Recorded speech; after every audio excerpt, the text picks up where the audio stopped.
ان کا نام ہے محمد ابو ذر بن سید محمد طه. تشریف لائیں.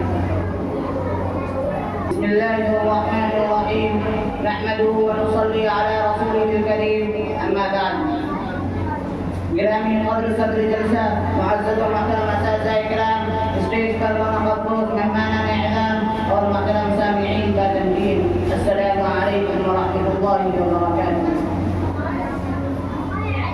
حضرات گرامی، دنیا کی ہر قوم اور ہر ملت کی تاریخ میں کوئی نہ کوئی دن قومی یادگار اور ملی افتخار کا ہوتا ہے.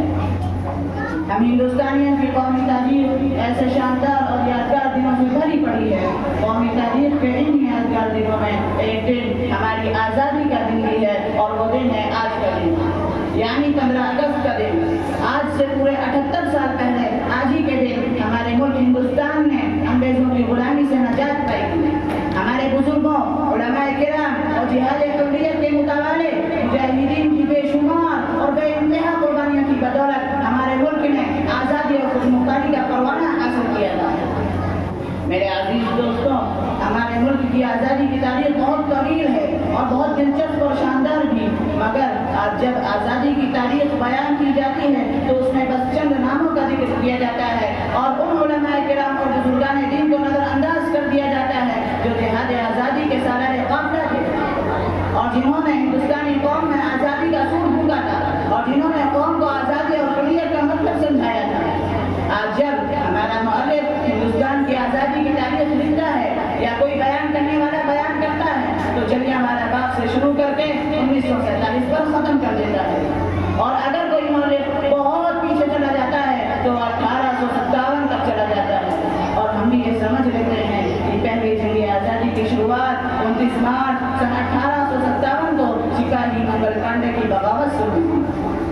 مگر ہم میں سے یہ کتنے لوگوں کو معلوم ہے کہ سن 1803 عیسوی میں اس وقت کے ہندوستان کے سب سے بڑے عالم دین حضرت شاہ عبد العزیز محدث دہلوی علیہ الرحمہ نے انگریزوں کے خلاف جہاد فرض ہو جانے اور انگریزی حکومت میں ہندوستان کے دارالحرب ہو جانے کا خطبہ دیا تھا. اس کا تذکرہ کون کرتا ہے؟ سن 1831 عیسوی میں سید احمد شہید علیہ الرحمہ اور مولانا اسماعیل شہید علیہ الرحمہ کی قیادت میں لڑی جانے والی جنگ بھی تو آزادی کی جنگ تھی، مگر اس کا تذکرہ کون کرتا ہے؟ سن 1857 میں سہارنپور کے علاقے شاملی میں وہاں کے علماء کرام کے ذریعے انگریزوں کے خلاف جو جہاد برپا کیا گیا تھا وہ بھی تو جنگ آزادی کا ایک نمایاں بات ہے، جس میں حاجی امداد اللہ مہاجر مکی علیہ الرحمہ امیر لشکر مقرر ہوئے. مولانا قاسم نانوتوی رحمۃ اللہ علیہ سپہ سالار، مولانا رشید احمد گنگوہی رحمۃ اللہ علیہ قاضی القضات اور مولانا منی نانوتوی اور حافظ امین شہید رحمۃ اللہ علیہما لشکر کے مہمانہ اور میسرہ کے افسر مقرر ہوئے. اسی معرکے میں حافظ امین شہید صاحب علیہ الرحمہ کی شہادت بھی ہو گئی، مگر ان تاریخوں کو کون یاد رکھتا ہے؟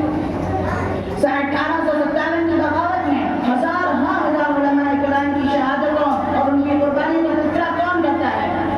جس کے بارے میں خود انگریز مؤلف کہتا ہے کہ دہلی سے لے کے لاہور تک کے راستے پر کوئی درخت ایسا نہیں تھا جس پر کسی عالم کی لاش نہ لٹک رہی ہو. ان کا جرم صرف یہ تھا کہ انہوں نے انگریزی حکومت کے خلاف علیہ بغاوت بلند کیا تھا. اس لیے میرے بھائیوں، ضرورت ہے کہ جب بھی آزادی کا جشن منایا جائے تو جنگ آزادی کے انڈین ہیروز کا تذکرہ بھی کیا جائے اور ان کی بے پناہ قربانیوں کو یاد رکھا جائے. میں اس شعر کے ساتھ اپنی بات کو ختم کروں گا کہ جب پڑا وقت گلستہ پر تو خون ہم نے دیا، کہ جب پڑا وقت گلستہ پر تو خون